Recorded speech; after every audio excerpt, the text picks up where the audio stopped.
Hi, welcome to Open Hand Farm. My name is Penny and today I'm going to do something I've never done before.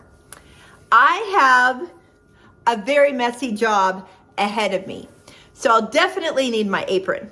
A friend of mine recently had a cow processed and she collected all of the fat and bones and all the goodness that comes along with that. And she came over one day, brought me some bones, which I used for an herbal bone broth that is for the immune system. I'll leave a card to that video here, as well as a link in the description box. But she also gave me 3 or 4 big pouches of fat. So I am going to render this down and make my own tallow.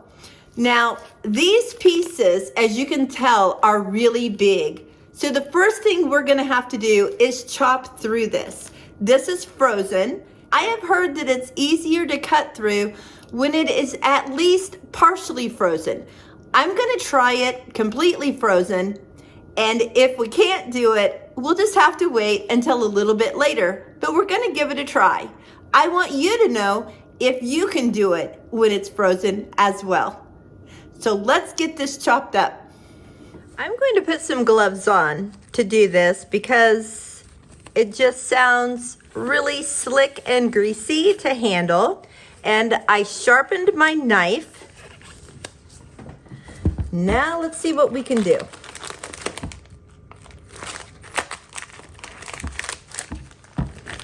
Now this is not leaf fat, which is what you find around the organs. This is just fat. Our answer to the question, can it be cut while frozen, is no, not really. So this is what I'm going to do. I'm gonna let this sit until it is still somewhat firm, but much less hard. All right, it's been 3 hours and I think we can chop this up now. Unfortunately, I have the sound of my canner cooling down in the back, so we'll just have to live through that because I don't want this to get too soft. I had a lot of peppers that I picked out of the garden, a lot of poblanos and jalapenos. So I fire roasted them and chopped them and then canning them for my husband to use in his breakfast burritos.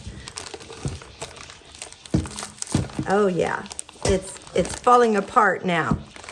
So that's good. I actually have 2 bags of this that I'm gonna use today. I think I'm gonna have room for it in my crock pot. I'm just gonna break this apart best I can. It's got little like tendons on it. I don't know if that's something that I need to cut off, but I'm not going to right now. I figure it will strain out when I strain it. Oh, this is like perfect. It's still hard, but it's also soft enough to cut. And I'm just cutting it into these little chunks. There are some people I have seen use their food processor and shred it, but I didn't think I wanted to do that. That sounded like a huge mess to clean up to me. But I also know the smaller it is, the faster it will get done without burning. But I also know the smaller it is, I've also heard though that the smaller the chunks are, the faster it gets done without burning. So I'm trying to go fairly small here. And some of this just kind of breaks up on its own, so it'll break up even more in the pot as it melts more. I have never done this, but I have seen people do it on YouTube. A lot of them have done it several different ways. Like I said, some shred it, some just throw in bigger chunks like this. Some add water, some don't. I'm not sure what I'm gonna do. If this is something that you do on a regular basis, let me know how you do it in the comments, because I have 2 more bags in the freezer. So I would like to know if this is the best route or if you have a better plan for me. Okay, you guys, this is just a normal size crock pot and 1 bag of fat fit in it. So that means I still have this bag that I was hoping to fit in there as well. So I think what I'm gonna do is go ahead and chop that up while it is still semi-hard, then put it in the fridge, and I will cook it tomorrow, and I will let this one cook today. Okay, it's been an hour, so I'm just stirring it up, and you can see that some of this is turning yellow and melty looking. So we are making some progress. It's slow progress, but that's what we want. Whatever you do, do not turn up the heat thinking you'd like it to go faster. So my lard got done, so I strained it. So first I took out all of the cracklings that were in there, and then I strained it in cheesecloth and a strainer to get all the little bitty pieces out. And now I have this pot of tallow.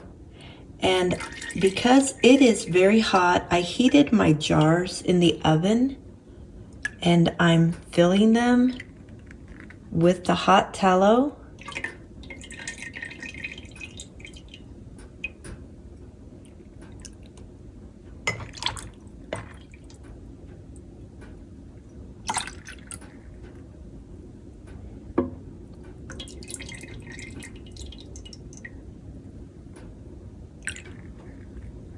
I like these smaller jars because I figure I can use them faster when I'm just using a little bit of tallow at a time. But I have bigger jars that I want to put some in, so that if I want to fry something or use it for biscuits, I will be using more. And I'm filling them pretty full because I don't want there to be air in the top of them. It's now almost 10 o'clock. I started at 3, so it took a little over 6 hours to render. I also wanted the jars hot and the tallow hot so that when I put the lids on, they will suction on as they're cooling. That was the perfect amount to fill 2 pints and 5 half pints. Now I'm going to put their lids on.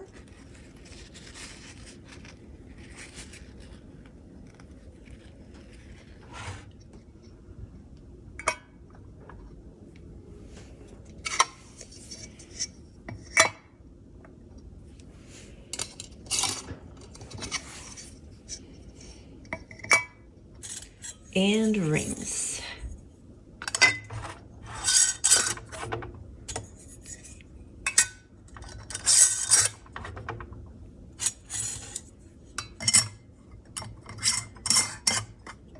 When I get done putting these on, I'm going to use a hot pad and tighten it up just a little bit.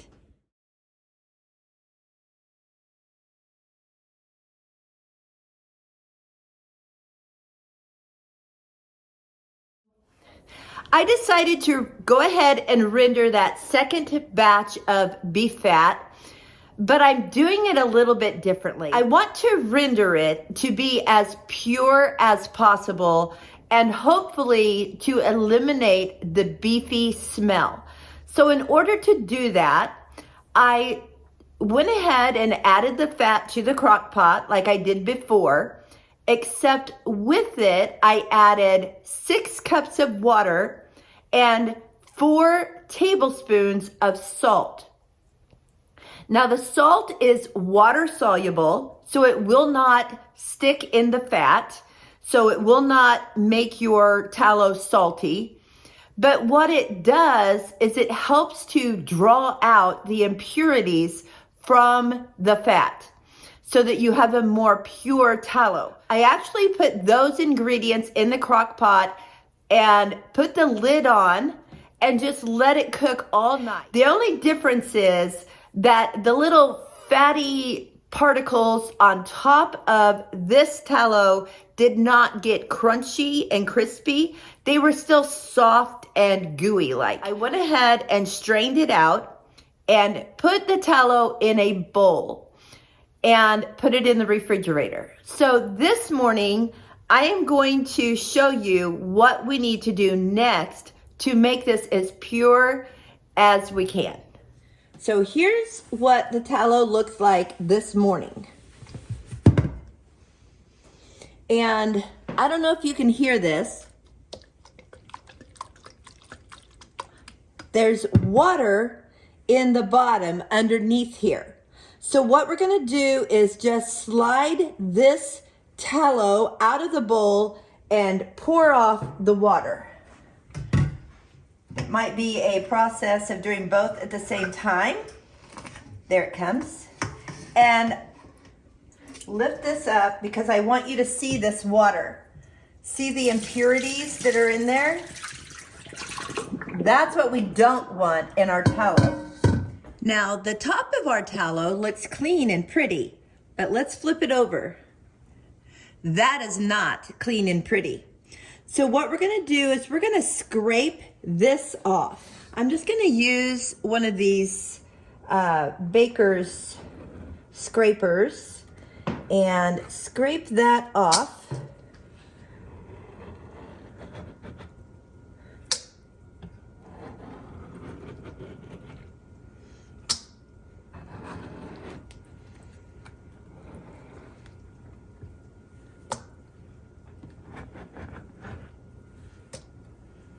Now there's still some in the little divots, and some of it could just rinse off. So I'm gonna try that too.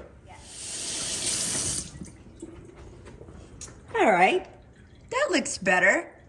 So now the process is to put it back in the crock pot. So I'm just gonna cut it into a few pieces here. It just kind of breaks once you start cutting it.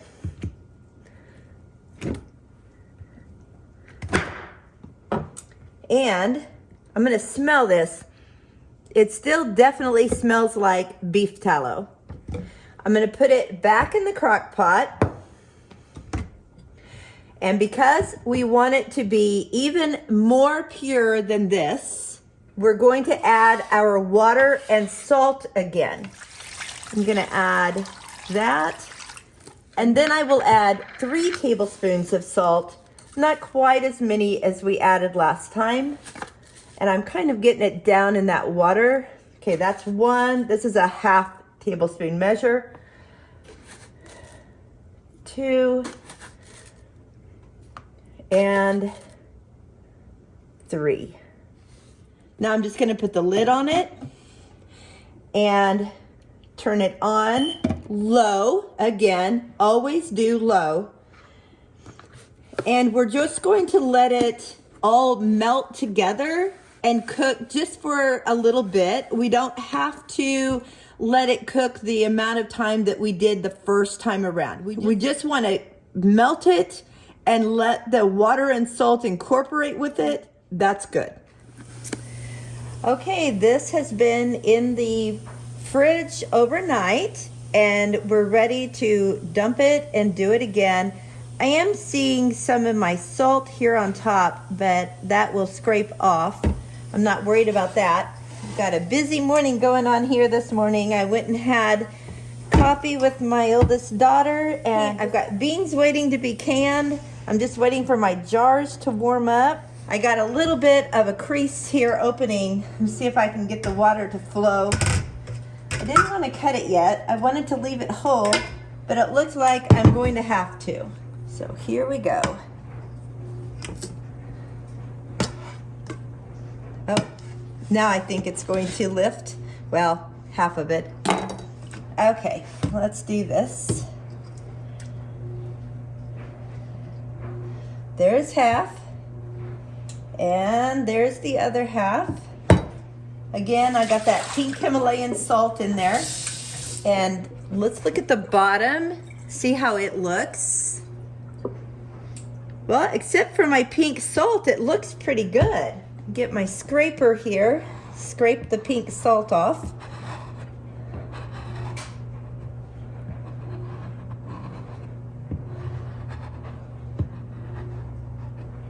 Ooh, that's pretty. That is really nice. And I'm trying to decide if I want to do it again. I still smell some beefy smell. Of course, I want to put some essential oils in it. If I'm just like right here, I don't smell it. If I get that close, I smell it. Okay, just because it's not gonna hurt anything, I'm gonna do it one more time. I mean, all it can do is make it better, right? Let me get this salt off the top. I'm gonna cut this into some pieces.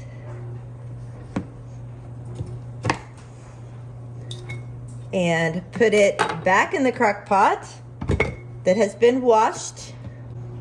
Oh, my canner's beeping. That means it can take the jars now, but that's okay. It'll wait patiently for me. It's a pale yellow. I know sometimes we think that it needs to be white.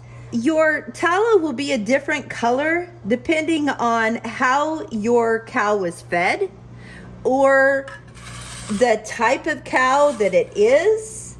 So a pale yellow is fine. There's nothing wrong with that. If it's not white, don't worry about it. Don't feel like it's wrong because it's not. All of this back in. It almost looks like white almond bark. I'm gonna add 3 cups of water.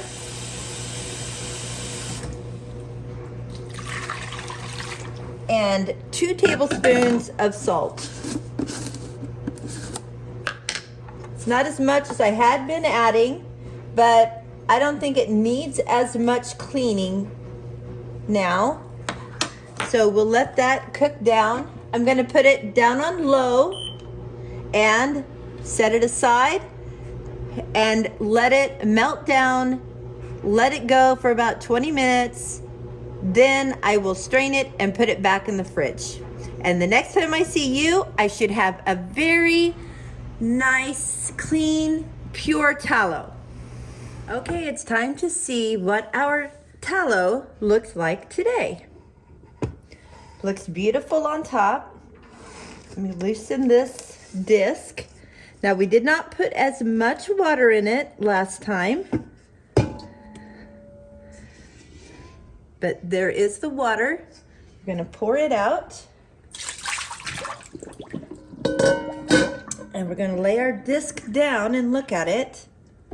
Okay, there's just some salt. And just so you know, salt is water soluble, and water and fat do not blend. So this salt is not going to make your tallow salty. Instead, it just sits on the water and draws out those impurities.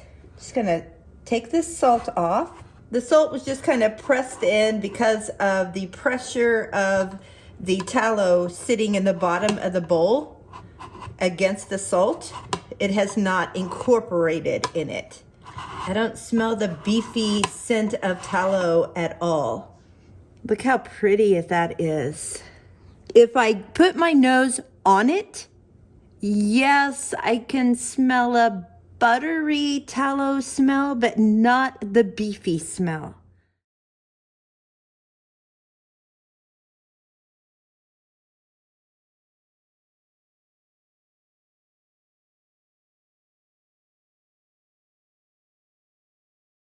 Thanks so much for coming along today. And if you have some beef fat that you need to render, I hope that this has helped you figure out how, because it was all new to me. I like the fact that I have some that still taste like beef fat. to add flavor to some of the foods that I'm cooking, but I also like the fact that I have more purified tallow that I can use for healthcare and beauty products. Until next time, blessings on you and yours.